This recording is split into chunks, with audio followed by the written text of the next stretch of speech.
송 씨는 호흡기를 꽂은 채 의식불명으로 누워있는 남편의 손을 꼭 부여잡고 있었습니다. 이윽고 아들과 며느리가 평실에 찾아왔습니다. 아빠 상태는 좀 어때요, 엄마? 좋지 않아. 이대로면 의사도 마음의 준비를 하라고 하더구나. 슬픔 가득한 목소리로 말을 이었지만 아들은 두 눈을 굳게 감고 있는 아버지를 힐끗 바라보더니 자신이 들고 온 음료수 병을 아무렇게나 내려놓았습니다.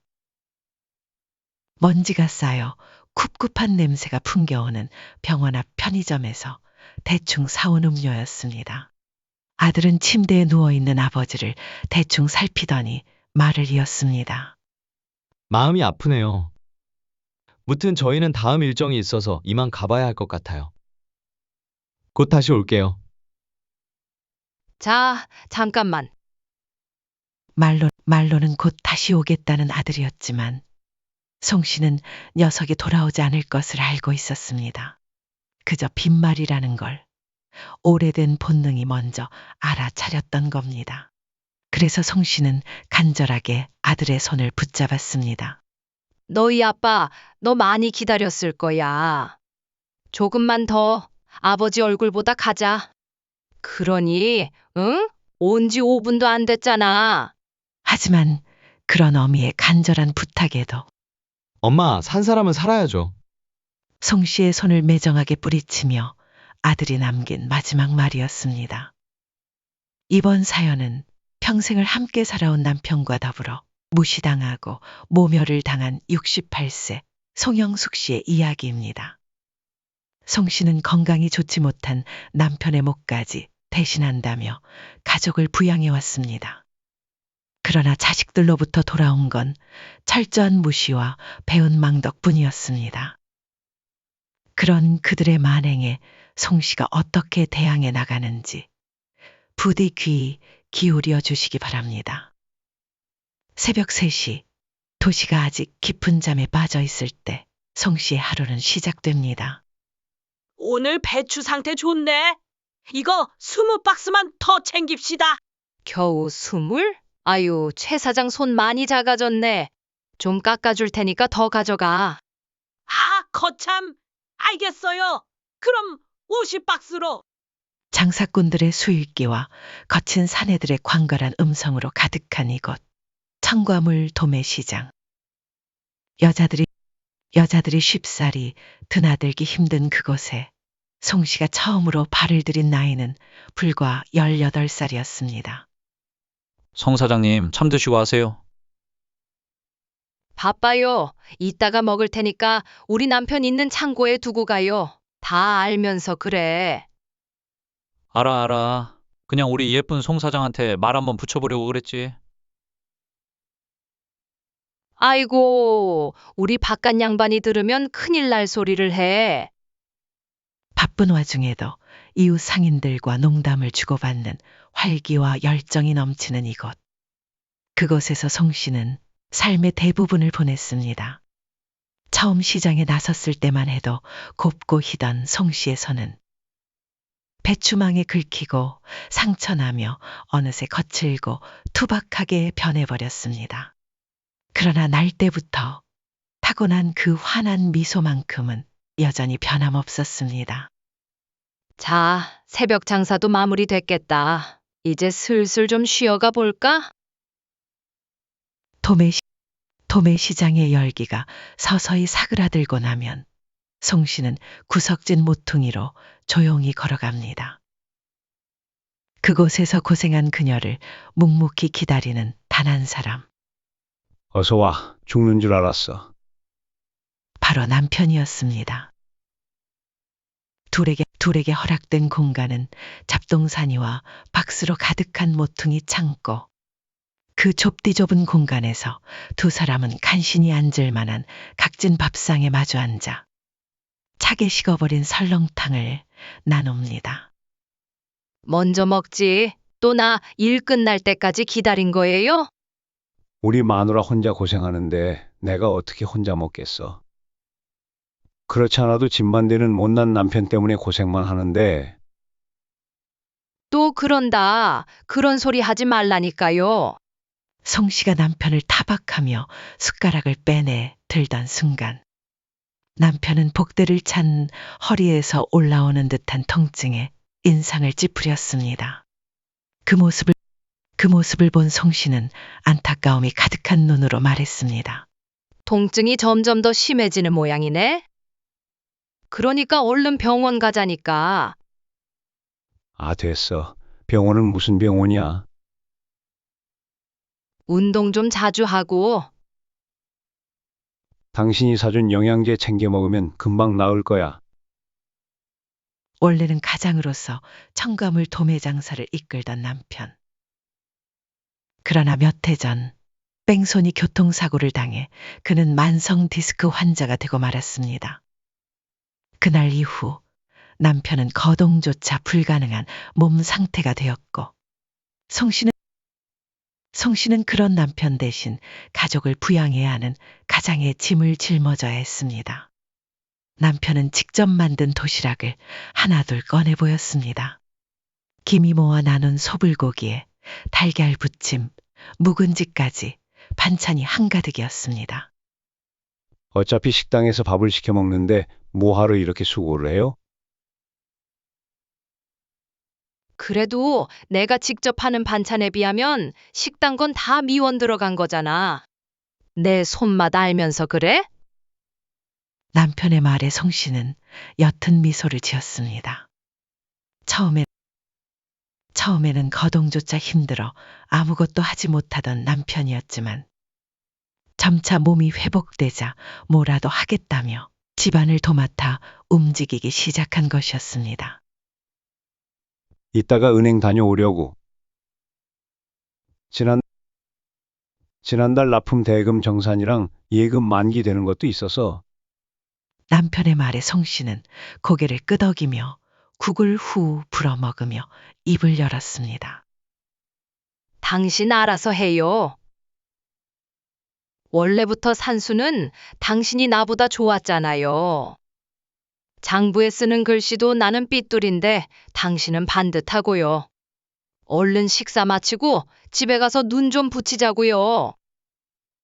바쁜 새벽 장사가 끝나고 나면 송 씨는 남편과 함께 집으로 돌아가 뒤늦은 잠을 청하곤 했습니다. 피곤에 지친 몸이 잠시나마 숨을 고를 수 있는 시간이었죠. 하지만 그 평온도 오래가지 못했습니다. 집 현관문이 요란하게 열리며 아들이 돌아왔습니다. 엄마, 밥 없어요? 송 씨의 아들은 넥타이를 느슨하게 맨 채 술기운이 서린 얼굴로 비틀거리며 들어왔습니다. 그럴 줄 알았다는 듯 얼마 자지도 못한 송 씨는 눈을 비비며 자리에서 얼른 일어나 아들을 맞이했습니다. 아들 왔니? 아이고, 술 냄새. 왜 또 술을 마셨어? 일이 마음대로 풀리지를 않는데 그럼 어쩌겠어요. 술이라도 마셔야죠. 왜 그래? 이번에도 계약이 성사되지 않은 거야? 사업하는 놈들 순 허풍이나 치고 일에 도움이 안 된다니까요. 송 씨의 아들은 여러 사업에 도전했지만 무엇 하나 제대로 결실을 맺지 못한 채 매번 실패만 반복했습니다. 그런 아들을 바라보는 송 씨의 마음은 하루하루 시들어갔죠. 그래, 어차피 그것도 지나간 일이니까 마음고생은 그만하고. 얼른 여기 국물 좀 마셔. 아무리 속상해도 술 먹으면 속 버려. 그때였습니다. 아들과 조용히 대화를 나누고 있던 송 씨 곁으로 남편이 불쑥 끼어들었습니다. 아이고 시끄럽네. 소리가 나자 남편도 잠에서 깼습니다. 하지만 송 씨가 아들을 바라보는 따뜻한 시선과는 달리 남편의 눈빛에서는 싸늘한 한기가 뚝뚝 묻어났습니다. 너 또 멋대로 들어와서 우리 잠 깨우고 밥 먹으러 온 거냐? 지난번에도 말했을 텐데 그렇지 않아도 고생하는 네 엄마 더 힘들게 하지 말라고. 밥은 밖에서 알아서 먹어. 여긴 무료 급식소 아니니까. 남편은 고생하는 송씨가 제대로 쉬지도 못하게 만드는 아들이 몹시도 미웠습니다. 물론 그 미움엔 또 다른 이유도 숨어 있었죠. 안 그래도 힘든데 왜 아빠까지 그래요? 왜 이렇게 사람을 미워하는 거냐고요? 그럼 나더러 일도 하지 말고 그냥 방구석에만 박혀 있으라는 거예요? 그 말에 남편의 목소리는 한층 더 날카로워졌습니다. 매번 사업한답시고 집안 돈이란 돈은 다 끌어다 쓰고 그러면서 정작 가져오는 돈은 한 푼도 없어. 그따위로 하는데 대체 뭘 보고 내가 예뻐해야 하는 거냐? 지금까지 빌려간 돈만 해도 벌써 억에 가까울 거다. 남편의 말에 아들은 입을 굳게 다물었습니다. 송씨에게 이런 풍경은 낯설지 않았습니다. 그도 그럴 게 몇 년 전 아들이 돈을 빌려간 이후로 거의 매주 보아온 장면이었으니까요. 하지만 그날은 조금 달랐습니다. 처음엔 조금 반항하던 아들이 이내 입을 금방 다물었습니다. 원래라면 남편에게 지지 않겠다고 말 대답을 하며 끝까지 맞서야 할 아들이었는데 그날은 달랐습니다. 그리고 그 조용함에는 다 이유가 있었습니다. 아빠 말이 맞아요. 뜻밖의 인정. 하지만 정작 그 말을 들은 남편과 송씨의 얼굴은 결코 밝지 않았습니다. 그리고 그 불안은 곧 적중하고 말았죠. 아빠 말대로 그동안 제가 정말 실수도 많았고 불효도 많이 했던 것 같아요. 그러니까 제발 한 번만 더 도와주세요. 이번에는 정말 모든 게 다 좋았어요. 그냥 자금이 조금 부족할 뿐이라고요. 그러니까 아빠, 취기가 잔뜩 오른 아들은 남편의 손을 덥석 부여잡으며 말했습니다. 이번만 더 도와주면 안 될까요? 제발 부탁드려요. 그 끔찍한 소리에 송씨는 두 눈을 질끈 감았고 남편은 이성을 잃은 듯 아들에게 노발대발하며 소리쳤습니다. 이놈의 자식이 정말 끝까지 정신 못 차리고. 뭐? 2억? 2억? 어디 동네 개 이름이냐? 네가 부른다고 꼬리 살랑살랑 흔들면서 오게? 제발 정신 좀 차려라. 네 주제에. 남편의 격렬한 반응에 아들도 울분을 터뜨렸습니다. 자꾸 그런 식으로 하실 거예요? 저도 오죽 힘들면 그러겠어요. 저라고 자존심이 없어서 아빠한테 이렇게 또 부탁드리는 거겠냐고요. 아들은 마치 엄청난 결심을 한 것처럼 굉장히 자존심을 굽히는 듯 말했지만 사실은 아니었습니다. 그 눈빛과 말투엔 익숙한 기색이 서려 있었고 그 기색은 두 노부부에게 너무도 익숙한 거짓의 냄새였습니다. 어르신들도 아시다시피 차라리 생판 모르는 남한테 욕을 먹는 게 낫지. 가족한테 싫은 소리를 들으면 그 서러움은 배가 되죠. 하지만 송씨의 아들은 그런 것들을 정작 모르는 덩치만 큰 철부지였습니다. 됐어요. 나라고 뭐 엄마랑 아빠 없으면 돈 빌릴 데 없는 줄 알아요? 나도 아는 사람 있고 대출 받을 것도 넘친다고요. 그런 놈이 나한테 와서 왜 돈돈거리는 거리냐? 그리고 세상 사람들이 바보인 줄 아냐? 그 큰 돈을 누가 턱 내줘? 너한테 100원을 주면 1000원을 받고 싶어 하는 게 사람 심보야. 아, 진짜 사람 짜증나게. 더 이상 잔소리 듣기 싫다는 듯 아들은 자리를 박차고 나가버렸습니다. 하지만 그것도 잠시였죠. 얼마 지나지 않아 송 씨에게 따로 연락이 왔습니다. 엄마, 어떻게 5천이라도 안 될까요? 곧 대금 나가야 하는 게 하나 있는데, 그거 제대로 처리 못하면 지금까지 노력한 게 한꺼번에 다 물거품 될 거예요. 제발 부탁이에요, 엄마. 못난 부모를 둔 자식은 밥을 굶지만 못난 자식을 둔 부모는 먹던 밥도 뺏긴다는 말처럼 징징대는 아들의 부탁에 송 씨의 마음은 심란할 수밖에 없었습니다. 하지만 송 씨는 지혜로운 부모였습니다. 이대로 돈을 계속 갖다 바치는 건 결국 독이 될 거야. 지금 당장은 설사 신용불량자가 되더라도 어떻게든 사람 구실을 하게 만들려면 무턱대고 돈만 줘서는 안 돼. 그렇게 울고든 송 씨와는 달리 남편의 마음은 점차 부드러워져 있었습니다. 우리 조금만 더 지원해 줄까? 네? 아니 당신 아까는 단호하게 안 된다고 하더니 그건 그놈이 너무 돈을 쉽게 생각할까 봐서 그런 거지. 저러다 저놈 배신당하거나 어디 안 좋은 생각이라도 할까 봐 그래. 맹렬하게 내리쬐는 태양 아래서 더욱 열을 올리는 무처럼 강단이 있던 남편도 서서히 내리는 봄비에 녹아내리는 붓처럼 약해져 가고 있었습니다.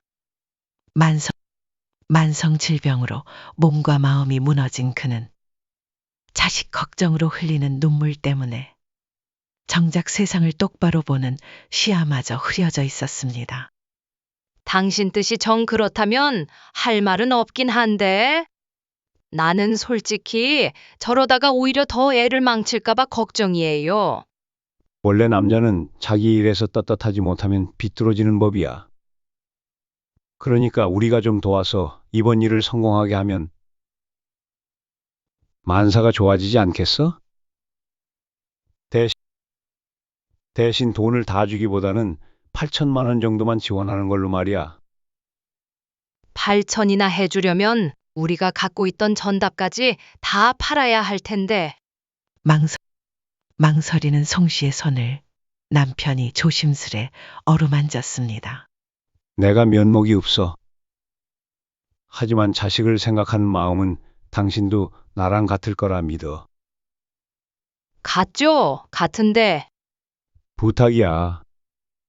남편의 간절한 말투에 송 씨는 결국 깊은 한숨을 내쉴 수밖에 없었습니다.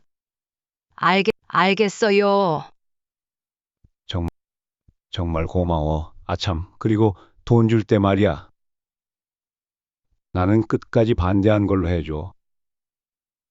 돈을 주자고 설득한 건 당신으로 하고, 네? 아니, 왜요? 그러면 당신만 미움받을 텐데. 어느 집안이건 악은 필요한 법이잖아. 나까지 그놈이 하란 대로 해주면, 그렇지 않아도 마음 약하고 철없는 녀석이 또 얼마나 멋대로 하려 들겠어. 그러니까 나쁜 놈 역할은 나한테 주고, 생색은 당신이 마음껏 부려. 아니, 아무리 그래도 그 녀석 당신을 원망하고 있잖아요. 난 괜찮아. 어차피 부모 역할이라는 게 좋은 소리 들으려고 하는 건 아니잖아. 도움이 되려고 하는 거지. 송 씨의 남편은 그런 사람이었습니다. 그렇게 3년이라는 시간이 흘렀습니다. 사람 죽으라는 법은 정말 없는 건지. 송 씨의 아들은 마지막으로 받은 투자를 기점으로 마침내 어느 정도 성공을 거두었고, 덕분에 송 씨 부부는 안도의 한숨을 내쉴 수 있었습니다. 아들 부부는 성공을 자축하듯 화려한 해외여행과 온갖 명품을 구입하는 사치스러운 생활을 시작했습니다. 하지만 그 와중에도 여전히 변하지 않는 것도 있었습니다. 엄마, 이번 설에는 프리미엄 한우 선물 세트 보내드렸어요. 내일쯤 도착할 테니까 맛있게 드세요. 아빠 몰래 드시면 더 좋고요. 송 씨는 아들로부터 온 문자의 뒷부분은 슬쩍 빼고 남편에게 읽어주었습니다. 이번에도 한우를 보냈다네요. 맛있게 먹으라는데요. TV를 보던 남편은 송 씨의 말에 고개를 슬쩍 들더니 이내 코웃음을 쳤습니다. 그런 쓸데없는 소리 할 시간에 우리 돈이나 좀 갚으면 좋으련만. 맨날 입만 번지르르 하고 말이야. 남편의 말대로 아들은 명절마다 그럴듯한 선물은 보냈습니다. 하지만 정작 송 씨 부부에게 빌린 돈은 한 푼도 갚지 않았습니다. 자기들도 여유가 있으면 진작에 갚았겠죠. 설마 일부러 안 갚는 거겠어요? 그렇게 여유 없는 놈들이 어떻게 매번 차를 바꾸고 외국 여행을 다니겠어. 지난번에 내가 독촉 전화했더니 뭐라고 하는 줄 알아? 제발 사람 피 좀 말리게 하지 말라더라고.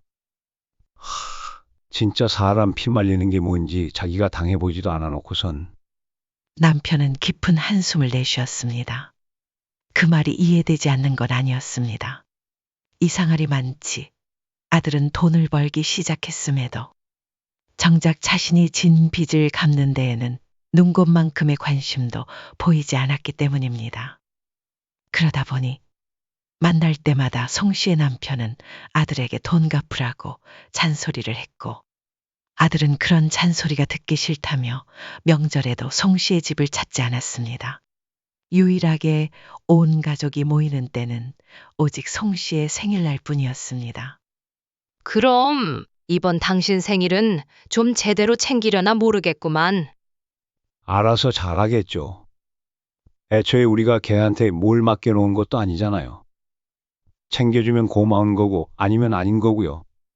아니면 아니긴.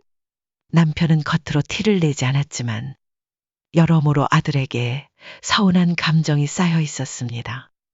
그 마음이 이해되지 않는 것도 아니었죠. 아들은 남편을 원망하며 그의 생일은 철저히 외면했고 오직 송 씨의 생일만 챙겼으니까요. 그렇게 송 씨의 생일은 점점 다가왔고 마침내 아들과 며느리가 집 문을 두드렸습니다. 엄마, 저희 왔어요. 할머니, 손자, 손녀와 함께 온 집안에 들이닥치듯 들어선 아들과 며느리. 두 사람의 손에는 딱히 대단한 선물은 들려있지 않았습니다. 아이고, 우리 강아지 왔나? 할아버지 보고 싶었어요. 비록 아들은 미워할 수 있었지만 손주들을 향한 사랑은 고운 실처럼 이어져 있었습니다. 남편은 손자들에게 애정을 아낌없이 쏟아붓는 사이 송 씨는 며느리와 따로 이야기를 나누고 있었습니다. 여행은 잘 다녀왔니? 이번에는 어디를 갔다고 했지? 어휴, 그쪽 물가가 얼마나 비싼지. 삼각김밥 하나에 무슨 10,000원이 넘어가더라니까요. 내 가족이 배 좀 채우려면 하루에 몇십만 원은 우습게 깨져요. 며느리의 말에는 허세가 가득 묻어났습니다. 송 씨는 불과 몇 년 전 돈 몇십만 원이 없어서 가스 끊길까봐 전전긍긍하던 그녀를 아직도 생생히 기억하고 있었습니다. 하지만 이제는 며느리의 어깨에는 번쩍이는 명품 스카프와 가방이 걸려 있었죠. 송 씨의 시선을 눈치챘는지 며느리가 넓은 미소를 지으며 말했습니다. 아, 이거요? 이번에 면세점에서 세일하길래. 큰 마음 먹고 하나 샀어요. 아, 그런데 솔직히 후회되긴 해요. 왜? 비싸서? 아니요, 하나 더 살 걸 그랬어요. 쌀 때 제대로 샀어야 했는데. 얘는 지금 자기가 무슨 말을 하는 건지 알고는 있는 걸까? 송 씨는 멍하니 며느리를 바라보았습니다. 자신에게 돈을 빌리고도 아직 한 푼 갚지 않은 며느리가 이토록 뻔뻔하게 눈앞에서 사치를 자랑하는 모습에 그저 말문이 막혔습니다. 일말의 양심이라도 있다면 이렇게 행동하지는 못했을 것입니다. 대체 무슨 생각으로 이러는 건지 일반적인 상식으로는 도무지 납득이 가지 않았습니다. 하지만 아무리 미운 구석이 있는 며느리라도 어찌되었건 송 씨의 생일을 축하하러 온 손님이었기에 미워도 그것을 대놓고 드러낼 수는 없다는 생각에 송 씨는 꾹 참고 간신히 입꼬리를 말아 올렸습니다. 다들 배고플 텐데 얼른 들어와서 밥 한 숟갈씩 하자. 송 씨의 따뜻한 말에 아들과 며느리는 기다렸다는 듯 안으로 들어섰고 손주들이 먼저 자리를 차지하고는 작은 볼에 음식을 아구아구 담아 먹기 시작했습니다. 송 씨와 남편은 조용히 밥숟가락을 들었습니다. 아들과 며느리 역시 허세를 부릴 때와는 전혀 다르게 걸씬 들린 듯 허겁지겁 음식을 뱃속에 채워넣더군요. 그런 아들의 모습을 가만히 지켜보던 남편이 잠시 침묵을 삼킨 뒤 차분하게 입을 열었습니다. 요즘 사업은 좀 어떠냐? 남편의 말에 아들의 몸이 순간 움찔거렸습니다. 급하게 밥을 먹던 아들은 숟가락을 이내 소리나게 탁 내려놓았습니다. 또 돈 얘기하시려고요, 아빠? 밥이라도 그냥 좀 편하게 먹으면 안 될까요? 언제 편하지 않게 먹은 것처럼 말하는구나. 당연히 그렇죠.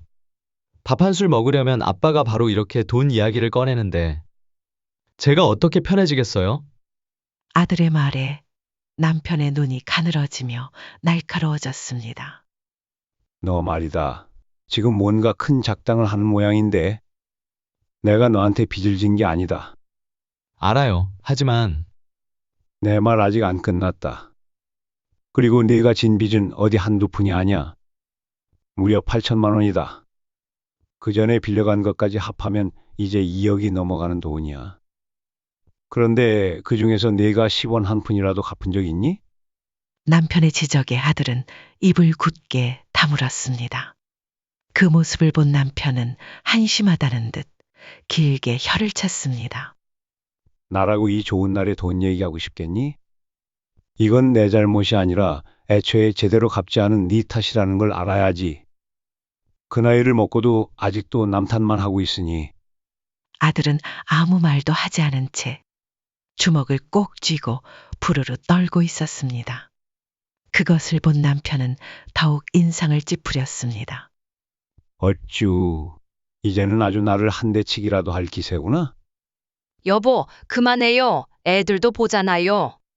보다 못한 송 씨가 말리려 하던 그때 뜻밖에도 입을 연 건 며느리였습니다. 아버님, 정말 너무하세요. 며느리는 송 씨와 남편을 향해 눈을 희번덕이며 말했습니다.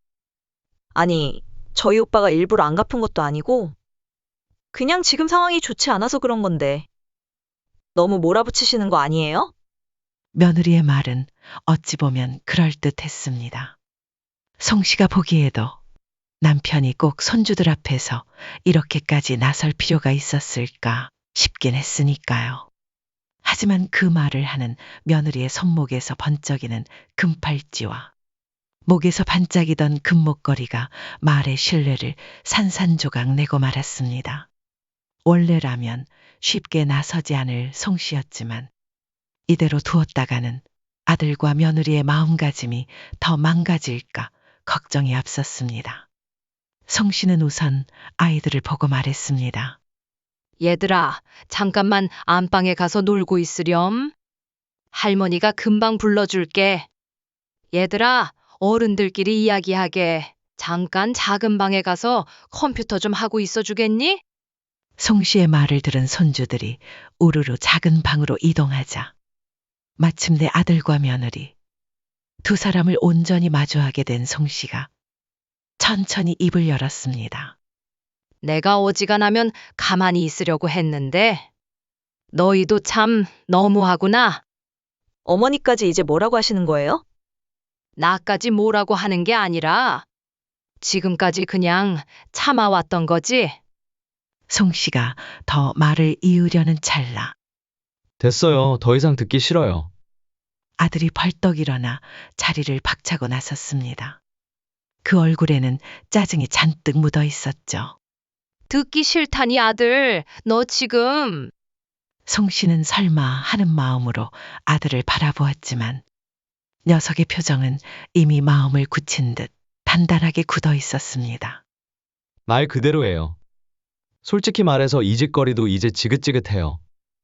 매번 얼굴 볼 때마다 와이프랑 애들 앞에서 망신이나 당하고 맨날 못난 자식 역할만 하는 것도 지겹고 그냥 앞으로는 아예 이 집에 찾아오질 않으려고요. 그 말은 곧 아들이 송 씨 부부를 더 이상 보고 싶지 않다는 사실상의 절연 선언이었습니다. 그것도 하필이면 자신의 어머니 생일날에 말이죠. 그런 말을 할 줄은 몰랐는지 며느리 얼굴도 당황으로 물들었습니다. 하지만 이미 주사위는 던져진 상태였습니다. 안 온다고? 누가 겁먹을 줄 알고 오히려 그 말을 기다렸다. 오지 마라. 대신 네가 빌려간 돈도 당장 나한테 내놓고. 화를 터뜨리던 남편의 말이 끝나기가 무섭게 그의 입에서 연신 거친 기침이 터져 나왔습니다. 여보, 괜찮아요? 한 번도 이런 모습을 보인 적 없던 남편이었기에 놀란 송 씨는 급히 남편을 부축했습니다. 그러는 사이 아들과 며느리는 눈치도 없이 멋대로 자리를 떴고 뭐해? 당장 나와! 집에 가자! 아들은 손주들을 거칠게 불러내더니 아예 집 밖으로 나가버렸습니다. 그렇게 집 안에는 싸늘한 정적만이 남았습니다. 여보, 괜찮아요? 아니, 갑자기 웬 기침을. 송 씨의 말이 채 끝나기도 전에 남편은 또다시 심한 기침을 했고 이번엔 손수건을 입에 가져다 댔습니다. 그리고 손수건을 내리는 순간 붉은 핏자국이 선명히 드러났습니다. 그걸 본 송 씨의 두 눈이 크게 휘둥그레졌습니다. 이게 뭐예요? 피? 당신 지금 각혈한 거예요? 송 씨는 남편의 손수건을 낚아채더니 얼굴이 순식간에 하얗게 질려버렸습니다. 남편도 당황한 듯한 얼굴로 손수건을 바라보며 중얼거렸습니다. 나도 모르겠네. 이런 적은 처음인데. 남편은 떨리는 목소리로 말을 이었습니다. 얼마 전부터 몸이 좀 답답하고 소화도 잘 안 되는 것 같긴 했는데 갑자기 이건 몸이 아프면 말을 했어야죠. 왜 진작 말 안 했어요? 안타까운 마음에 송 씨는 울상으로 말했지만 남편은 오히려 그런 송 씨를 보며 미안하다는 듯 아주 조용하고 약한 눈빛을 보였습니다. 여러모로 미안하네. 쓸데없는 말 해서 아들을 쫓아내고 게다가 너한테까지 피 보게 만들어서 말이야. 생일날 분위기를 엉망으로 만들어버렸어. 그놈의 생일이 지금 뭐가 중요해요? 당장 병원부터 가봐야겠어요. 일단 지금은 좀 쉬자고. 나도 머리가 좀 어지러워서 말이야. 좀 쉬었다가 병원에 가도 늦지 않아. 다음 날 아침 일찍 송 씨는 남편과 함께 병원으로 향했습니다. 여러 검사를 받고 결과를 기다리는 그 시간이 한없이 길고도 무겁게 흘렀습니다. 마침내 만난 의사는 컴퓨터 화면을 보며 굳은 표정으로 말을 이었습니다. 검사 결과를 말씀드리겠습니다. 의사의 입에서 나온 말은 생각보다 훨씬 더 충격적이었습니다. 췌장암입니다. 그것도 상당히 진행된 상태이고요. 그 말을 듣는 순간 송 씨는 그 자리에서 다리에 힘이 풀려 주저앉았습니다. 남편은 굳은 표정으로 아무 말도 하지 못했습니다. 그럴 리가 없는데? 우리 남편 허리가 좀 아파서 그렇지. 다른 곳은 다 건강하던 사람이에요. 췌장암은 원래 초기 증상이 거의 없다가 갑자기 나타나는 경우가 많습니다. 복통이나 소화불량 정도인 줄 알았다가 하루아침에 아프게 되는 분들이 많고요. 그럼 어떻게 해야 하죠? 우리 남편 살려면 어떻게 해야 하는 거예요? 송 씨의 간절한 외침에 의사는 무겁게 고개를 숙이며 깊은 한숨을 내쉬었습니다. 안타깝게도 이미 주변 장기로 전이가 시작된 상태입니다. 항암 치료를 바로 시작해야 합니다만, 솔직히 말씀드리자면 상황이 좋지 않습니다. 마음의 준비를 하셔야 할 것 같습니다. 그럴 리가 아니라고. 그렇죠? 송 씨가 애써 현실을 부정하려는 순간 남편이 그녀의 손을 조용히 그러나 굳게 잡았습니다. 괜찮아. 여기까지 듣자고. 선생님 말씀 고맙습니다. 네, 좋은 소식 전해드리지 못해서 죄송합니다. 그렇다면 치료 진행 여부는 며칠 고민해 보다가 연락드리겠습니다. 어차피 이미 마음의 준비를 해야 할 정도라면 며칠 정도는 상관없겠죠. 물론입니다. 편하신 대로 하시죠. 집으로 돌아오는 길. 송 씨와 남편은 아무 말도 하지 않았습니다. 각자의 마음속에 무거운 바위라도 들어앉은 듯 입이 열리지 않았거든요. 집에 돌아와서도 침묵은 오래도록 이어졌습니다. 그 침묵을 마침내 깬 건 남편이었습니다. 여보, 송 씨가 고개를 들자 남편의 입술이 망설이며 떨리는 게 보였습니다. 과연 어떤 말을 하려는 걸까? 평생을 답답하게 살아온 삶에 대한 원망일까? 아니면 이제라도 무언가 하고 싶다는 소망일까? 송 씨의 머릿속이 복잡하게 돌아가던 순간 마침내 남편의 입에서 조용히 소리가 흘러나왔습니다. 미안해. 그리고 고마워. 예상치 못한 남편의 말에 송 씨는 그만 눈물을 왈칵 쏟고 말았습니다. 도대체 왜 이 사람은 마이너스, 내 남편은 마지막까지 나에게 원망 한마디 하지 않는 걸까? 나는 이 사람에게 화풀이한 적도 있었고 원망을 쏟아낸 적도 많았는데 왜 이 사람은 끝까지 내게 좋은 모습만 보여주는 건지, 그리고 이 세상은 왜 이렇게 착하고 바른 내 남편에게만 이토록 잔인하게 구는 건지, 그 모든 서러움이 송 씨의 두 눈에서 멈출 수 없는 눈물로 흘러내렸습니다. 도대체 왜 그러는 거예요? 뭐가 그냥이에요? 당신도 힘들 텐데 내가 상상도 못할 만큼. 본인이 제일 힘들 텐데 왜 나한테 원망 한마디, 불만 한마디 하지 않는 거냐고요? 도대체 왜 당신은? 그날 이후 남편의 마지막을 위한 준비는 빠르게 진행되었습니다. 입원할 병실이 정해졌고 남편은 자신의 의사에 따라 연명 치료를 거부했습니다. 어느 정도 치료를 받아보다가 희망이 없다면 인간의 존엄성을 지킨 채로 죽고 싶다는 것이 남편의 뜻이었기 때문이었습니다. 그 사이 아들로부터 연락이 왔습니다. 지난번 송 씨 생일날 자신이 저지른 무례에 대한 사과 전화였죠. 하지만 송 씨는 그런 아들을 상대할 정신적 여유가 없었습니다. 그저 정신을 바짝 차려 아들에게 남편의 시한부 상태를 알리는 것이 고작이었습니다. 뭐라고요? 아빠가요? 아니, 그걸 왜 지금 말씀하신 거예요? 내가 그동안 연락을 하지도 그렇다고 받지도 않았잖아. 아니, 그건 그래도 아빠 상태는 좀 어때요? 나를 찾기는 해요? 아들의 말은 마치 바람 부는 날 얼굴에 들이닥치는 먼지처럼 송 씨의 감정을 더 짜증스럽게 자극할 뿐 전혀 도움이 되지 않았습니다. 송 씨는 그런 아들의 성가신 질문들을 더 이상 감당할 수 없었고 그저 병실 위치만 알려준 뒤 통화를 끊었습니다.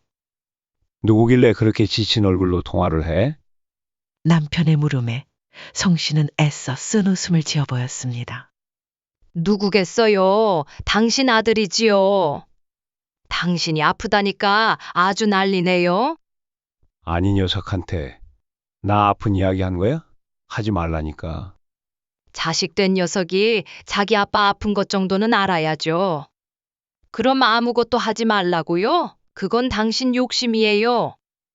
아니, 그래도 말이야. 그 녀석. 그렇지 않아도 자기 일 바쁠 텐데. 괜히 내 걱정하느라 일을 그르치면 어쩌려고. 남편은 자신의 생명이 하루하루 사그라드는 와중에도 끝까지 아들 걱정을 하는 그런 사람이었습니다. 그런 남편의 말을 들은 송 씨는 어이가 없으면서도 그토록 지독하게 아들을 감싸는 남편이 안쓰럽고 또 퍽하게 느껴졌습니다. 당신 그놈의 짝사랑 도대체 언제까지 하려고 그래요? 그냥 이제 둘이 서로 편하게 터놓고 말이라도 해보는 건 어때요? 사내들끼리 무슨 터놓고 말을 해. 그 녀석도 나한테 서운한 게 많고 또 쑥스러워서 그렇지. 마음속으로는 나한테 고마워하고 있을 거야. 남편의 말에 송 씨는 과연 정말로 우리 아들이 자기 아버지에게 고마워할까 하는 의문이 들었지만 그것을 굳이 말로 꺼내지는 않았습니다. 애초에 그럴 필요도 없었습니다. 아들이 곧 자신의 가치를 증명하게 되었으니까요. 항암 치료가 이어질수록 남편의 생명은 하루하루 사그라져 갔고 말 한마디, 음식 한 숟갈 넘기는 것조차 점점 더 힘들어졌습니다. 하지만 그런 와중에도 남편이 계속해서 찾은 것은 여보, 우리 아들은 오늘도 안 왔어? 바로 자신의 아픈 허리로 평생을 지켜온 그 아들이었습니다. 남편은 혹시라도 자신이 잠들었거나 잠시 치료를 받으러 간 사이 아들이 다녀갔을까봐 걱정했고 송 씨는 그때마다 아들이 오지 않았다는 사실을 다시금 말해야 하는 현실 앞에 저절로 목이 메었습니다. 그래서 송 씨는 결심했습니다. 남편이 예전에 자신을 위해 기꺼이 나쁜 사람이 되어줬던 것처럼 이번에는 자신이 남편을 위해 나쁜 사람이 되어주기로요. 아까 당신이 잠깐 잠든 사이에 왔다 갔어요. 정말? 아이고, 이거 참 하필이면 그때 내가 잠들어서. 그러게요. 당신을 그냥 깨울까 하다가 너무 고난 것 같아서 그냥 참았죠. 고마워. 그래도 다음에 녀석들 오면 꼭 나 깨워줘. 알았지? 알았어요. 그러니까 그만 보채고 얼른 좀 쉬어요. 그렇게 송 씨는 아들을 대신해서 어느 날은 남편이 좋아하는 과일을 또 어느 날은 아들의 필체를 어설프게 흉내낸 편지를 남편에게 건넸습니다. 그 과정은 괴롭고 참 치사하게까지 느껴졌지만 그래도 그렇게 아들 흉내를 내면 남편이 진심으로 기뻐하는 모습을 보였기에 송 씨는 온 힘을 다해 효자 아들 행세를 대신해 주었습니다. 머리가 이제는 나도 온몸이 아프네. 항암 치료를 위해 입원과 퇴원을 반복하면서 남편과 함께 송 씨의 몸도 점차 무너져 갔습니다. 하지만 그럼에도 그녀는 남편의 버팀목이었고 남편의 유일한 빛이었기에 참고 또 참았습니다. 그런 와중에도 아들은 그저 간간히 연락을 할 뿐이었습니다. 엄마 아빠는 좀 어때요? 여전하세요? 다분히 무성의한 목소리. 어느 날은 결국 송 씨조차도 참지 못했습니다. 너는 내 아빠가 아픈데 할 말이 그게 다니? 저라고 이렇게 가만히 있고 싶겠어요? 저도 죽겠어요. 엄마 아빠가 어떤지 엄마는 또 얼마나 힘든지 다 안다고요. 하지만 하지만 뭐? 네가 뭐? 어디 얼마나 바쁜지는 모르겠지만 너희 아버지한테 전화 한번 병문안 한번 못 오는 게 말이 되니? 내 배로 낳은 자식이지만 정말 너한테는 실망이다. 참다가 결국 터져나온 송 씨의 한 방이었습니다. 그 말을 들은 아들은 한동안 말이 없더니 이내에 조심스럽게 입을 열었습니다. 죄송해요, 엄마. 엄마까지 이렇게 화를 내시니까 정신이 확 들기는 하네요. 그냥 그동안 아빠랑 감정적으로 쌓였던 게 있어서 가기 싫었던 것 같아요. 알았어요, 그럼 정말 조만간 연락드리고 찾아뵐게요. 아들은 뜻밖에도 병문안을 약속했습니다.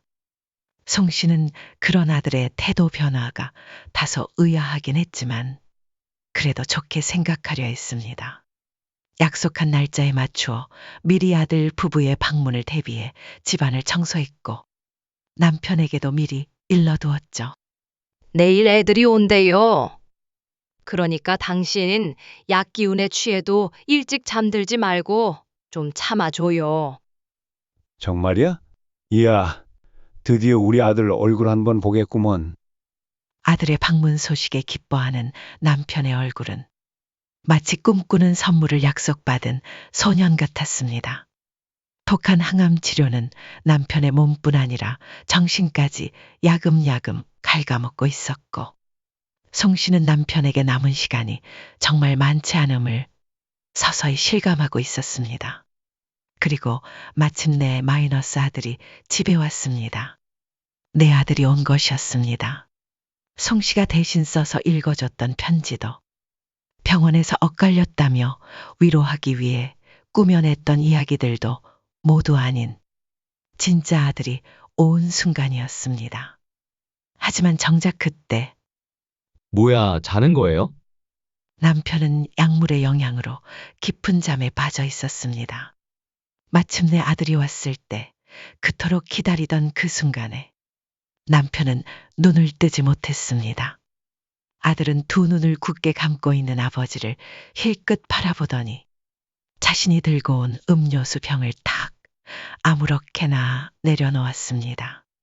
그 병은 먼지가 쌓여 퀴퀴한 냄새가 풍겨오는 편의점에서 대충 사온 음료였습니다. 아들은 침대에 누워있는 남편을 대충 살피더니 말을 툭 내뱉었습니다. 뭐 잘 됐네요. 어차피 서로 얼굴 봐서 좋은 말 나올 것 같지도 않았는데요. 아들의 그 한마디에 송 씨는 순간 놀라 입을 다물지 못했습니다. 이놈이 정말 내 아들이 맞나? 어떻게 자기 아버지를 두고 그런 말을 할 수 있는 건지, 놀란 송 씨의 표정을 아들이 인지하고는 있는 건지, 그는 아랑곳하지 않고 말을 이었습니다. 엄마는 좀 어떠세요?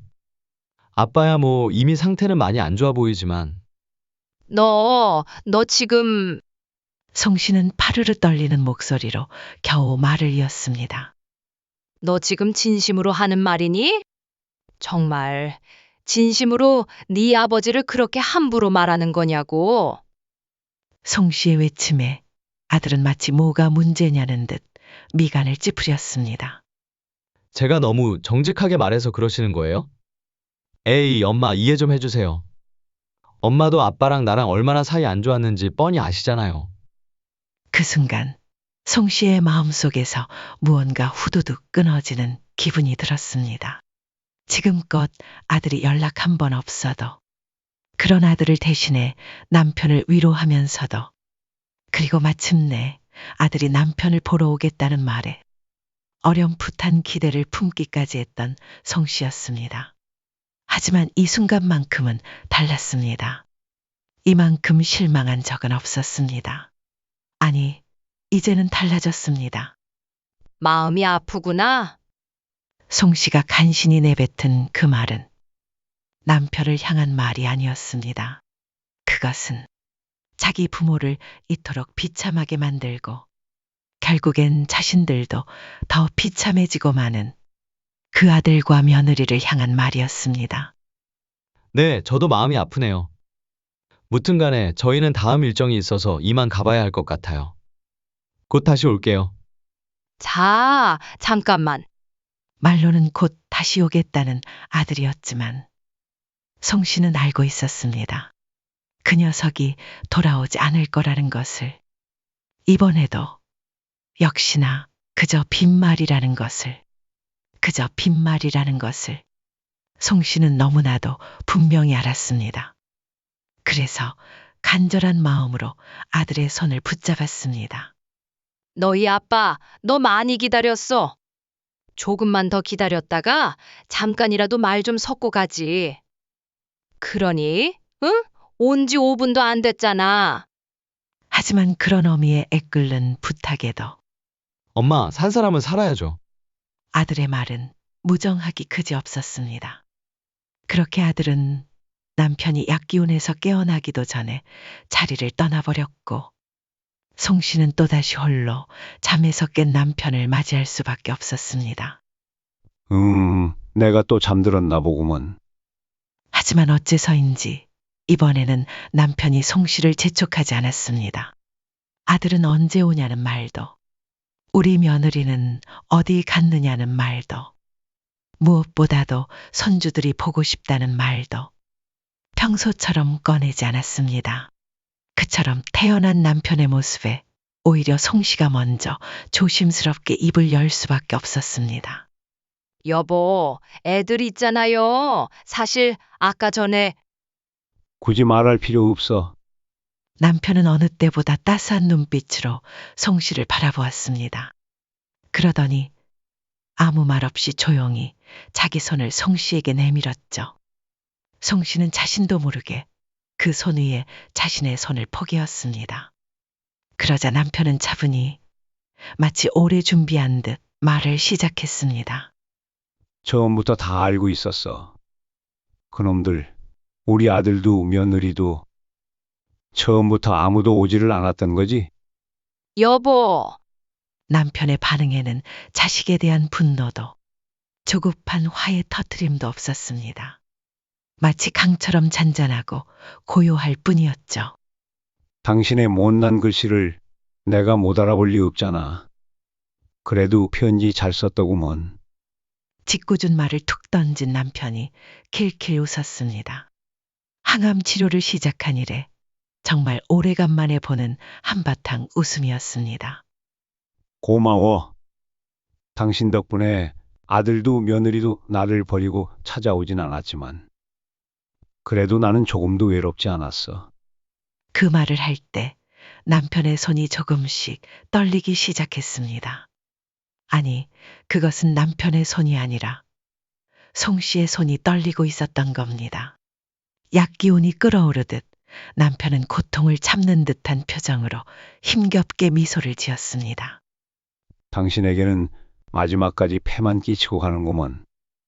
못난 남편이라 정말 미안하고 고마웠어. 그 말을 남긴 뒤 약 일주일 후 남편은 자택에서 조용히 숨을 거두었습니다. 남편이 아플 때 제대로 얼굴 한 번, 말 한 번 섞어주지 않았던 아들과 며느리는 장례식장에서는 누구보다 효자, 효부인 척 소리를 높이며 통곡했습니다. 그런 둘의 모습을 보며 송 씨는 아무런 말도 하지 않았습니다. 그저 품에 안고 있던 남편의 노트 하나만을 조용히 끌어안고 있었을 뿐이었습니다. 그것은 남편이 세상을 떠나기 전 송 씨에게 마지막으로 남긴 유산이었습니다. 내가 당신 모르게 못된 짓을 했어. 네? 그게 무슨 말이에요? 이 노트에 적힌 곳으로 찾아가 봐. 거기 가면 내가 다 알아서 준비해 놨으니까. 남편이 남긴 노트에는 변호사 사무실의 주소가 적혀 있었습니다. 송 씨는 반신반의한 마음으로 그곳을 찾아갔습니다. 안내데스크에서 남편의 이름을 말하자 직원은 곧바로 그녀를 안쪽 사무실로 안내했습니다. 송영숙 님이신가요? 기다리고 있었습니다. 젊은 변호사가 자리에서 일어나 송 씨를 맞이했습니다. 먼저 고인의 명복을 빕니다. 제가 비록 젊은 나이이긴 하지만 고인께서는 제 인생에서 몇 번 본 적 없는 지혜롭고 아내분을 생각하는 마음이 정말 따뜻한 분이셨습니다. 송 씨는 어리둥절한 표정으로 변호사를 바라보았습니다. 제 남편이 변호사님을 만났다고요? 네, 여러 차례 뵈었습니다. 거의 3년 전부터 꾸준히 찾아오셨고요. 변호사는 책상 서랍을 열어 서류 뭉치를 꺼내 송 씨 앞에 조심스럽게 놓았습니다. 이건 유언 집행 서류입니다. 고인께서는 상당히 오랜 시간 동안 미리 재산을 정리해 두셨습니다. 그것도 대충 하신 게 아니라 하나하나 직접 발로 뛰시며 정리하셨고요. 덕분에 제가 한 일은 정리해 주신 재산들을 아내분께 전달하는 것뿐입니다. 송 씨는 놀란 나머지 말을 잇지 못했습니다.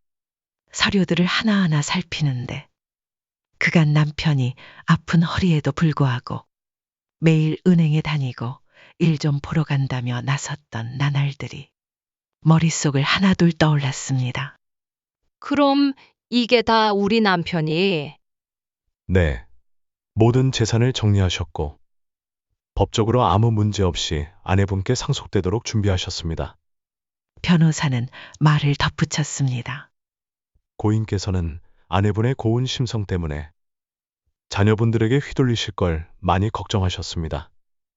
그래서 저에게 이렇게 당부하시더군요. 설사 아내가 거절한다고 해도 재산은 무조건 일단 아내에게 상속되도록 해달라. 눈물이 흘렀습니다. 자신이 모르는 사이에 이토록 철저하게 준비해둔 남편의 배려가 가슴 깊이 와닿았기 때문입니다. 잠시 침묵이 흐른 뒤 변호사는 조심스럽게 말을 이었습니다. 총 8억 원의 현금과 부동산이 이제 송영숙님께 상속될 겁니다. 그렇게 송 씨는 남편의 깊은 배려 덕분에 아무런 법적 문제 없이 유산을 상속받을 수 있었습니다.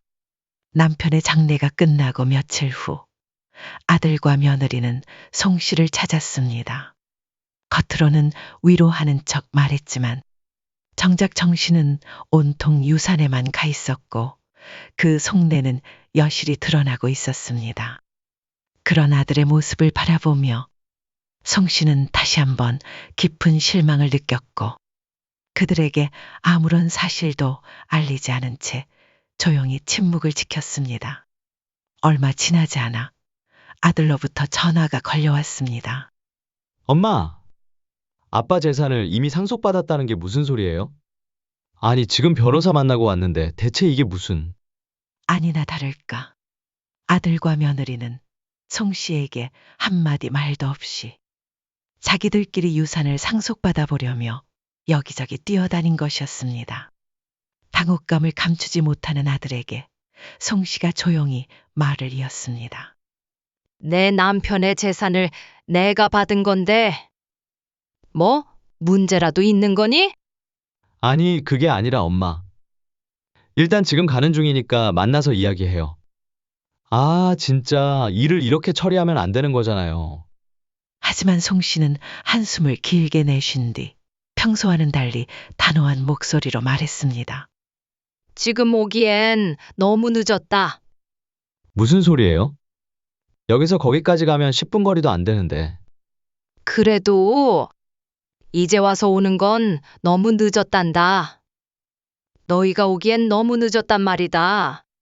만약 너희가 그렇게 이 유산을 받고 싶었더라면 설사 나와 네 아버지를 사랑하는 마음이 개미 눈곱만큼도 없었더라도 굳이 돈이 탐났더라면 오늘이 아니라 너희 아버지와 내가 너희를 간절히 찾을 때 왔어야 했어.